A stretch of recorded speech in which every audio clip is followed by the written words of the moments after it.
point down the road. Garrett sent me 15 text messages today on a tweet that he saw because he's proud of his favorite college football program.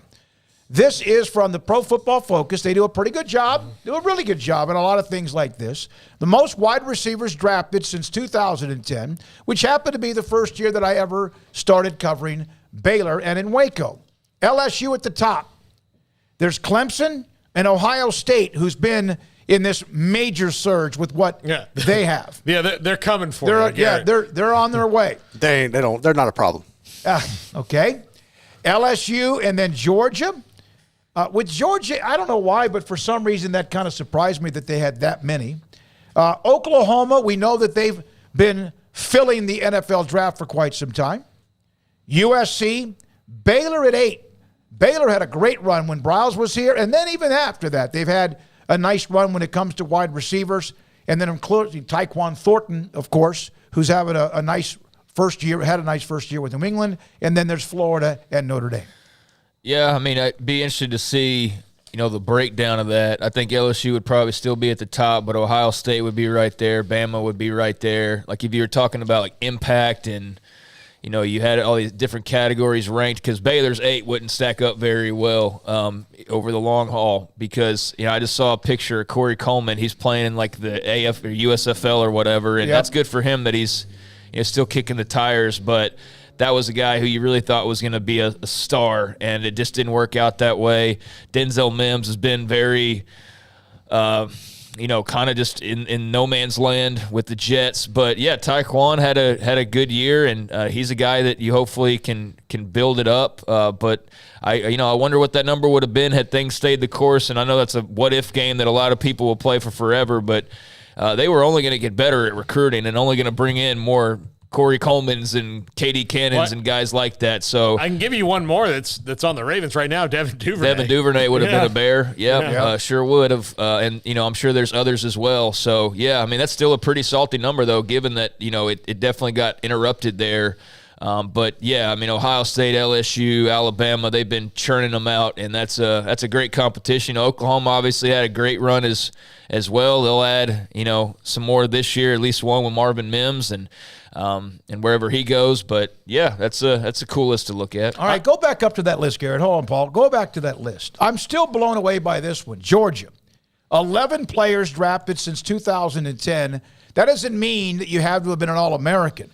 But the USC on our chat room, I went to go look at this. They have had, in the history of their program, one receiver, Terrence Edwards in 2002, who had over 1,000 yards receiving in one season. Not A.J. Green, not Hines Ward, Andre Hastings. A.J. Green was very close a couple of different times. Isn't that kind of stunning? In the history of Georgia football, and they're known for their running backs, obviously, and defensive players, but I would have thought that somebody in that time would have had most likely not well over, but 1,000 yards or so 5 or 6 times in their career. But by the way, I will take LSU's top 2 currently against anybody else on the list in Justin Jefferson and Jamar Chase, and that's not even getting into some of the other guys that are around the league that are good players. But Justin Jefferson's number 1 in the league right now, and Jamar Chase is not far off from that either. I mean, I wouldn't put him below 5, and then when you're getting in, Justin Jefferson obviously after last season is number 1, and the other 4 you can kind of jumble as you see fit. But yeah, LSU they're not only quality, but what they're putting in is pretty that darn doesn't even good. include a guy who just got $15 to $18 million. Oh, no, Beckham Jr. Yeah. Jarvis Landry's been a really good player for a really long time, so. All right, so there's that list with Garrett pounding my phone throughout the day. Even one text, I think, might have been at 4 o'clock in the morning. Hey, did you see this? Yeah. Got to, man. Got to make sure you're observing. Yeah, I know. No, that's where do you think Booty goes?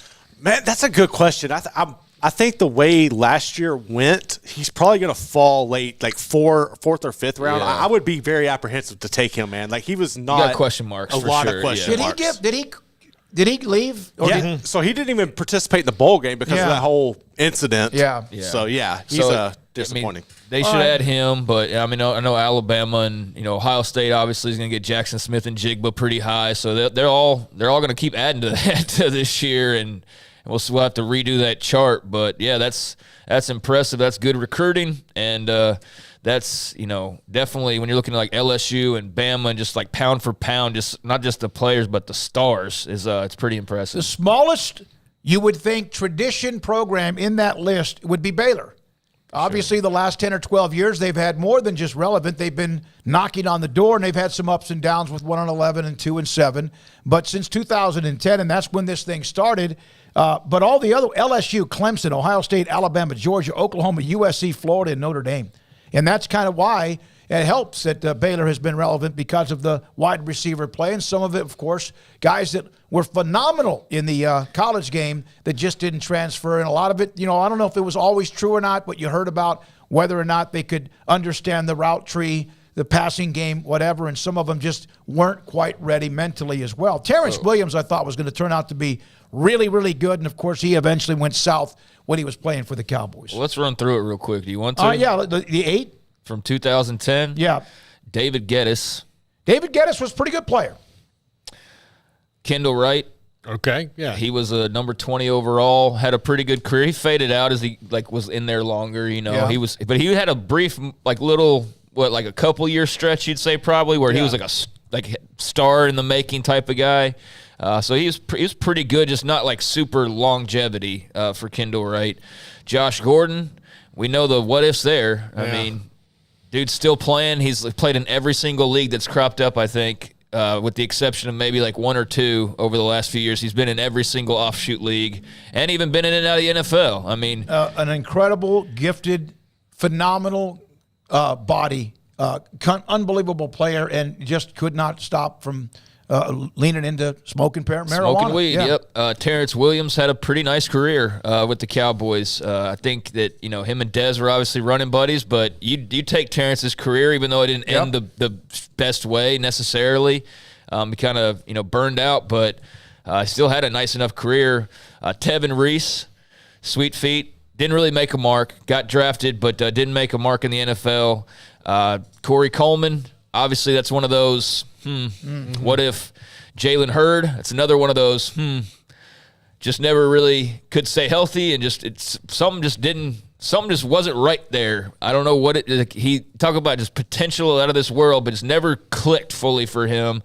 Denzel Mims, obviously it's been a journey, just trying to find his footing in New York, and then Tyquan Thornton, and there's your list. Looks like now of Kendall Wright, caught 339 passes, 19 touchdowns. David Geddes, he was there. He only played 1 year. He played with Carolina, then did not play at all much with 11 and 12 with Carolina. Terrence Williams, let's see. I got his stats here in front of me. I think he had about 2 or 3 decent years in his career with the Cowboys, and then that kind of just fell apart too. And Elvis says not giving me that, but yeah, and Coleman on and off, Kendall Wright on and off, as we mentioned. Kendall, I guess, out of all of them, and perhaps it'll be Tyquan Thornton. Kendall's the only one that had any kind of decent staying power, and even he played 6 years. I would say Kendall and Terrence are about the same as far as their efficacy. Kendall's exit was a little quieter than Terrence's. Terrence had some stuff going on. He's playing out of Mexico right now in that league, and it's the best. Terrence is, and is apparently pretty happy and tearing it up down there. So Terrence Williams caught 232 passes and 20 touchdowns. Actually had a couple of more than Kendall. So those are the two that have at least some, what would you call, rings on the tree, some meat on the bone with their career. All right, so there's that. Thank you, Garrett, same for thing showing as that. Jefferson and Chase and Beckham and all yeah, those no, guys. very much. Same thing. Those guys are going to have they're going to be past that number like in maybe a year or two as far as how many I bet. Okay, Terrence Williams had 375 catches in 6 years. No, it's actually 232 catches in 6 years. Wouldn't Jefferson almost be at that point by now? Probably. He's got to be. He was on the 19 national championship team, right? Yeah. So he's got to be pretty close. I mean, guys now catch 80, 90, 120 passes a year. So there's that. Max Olson will join us.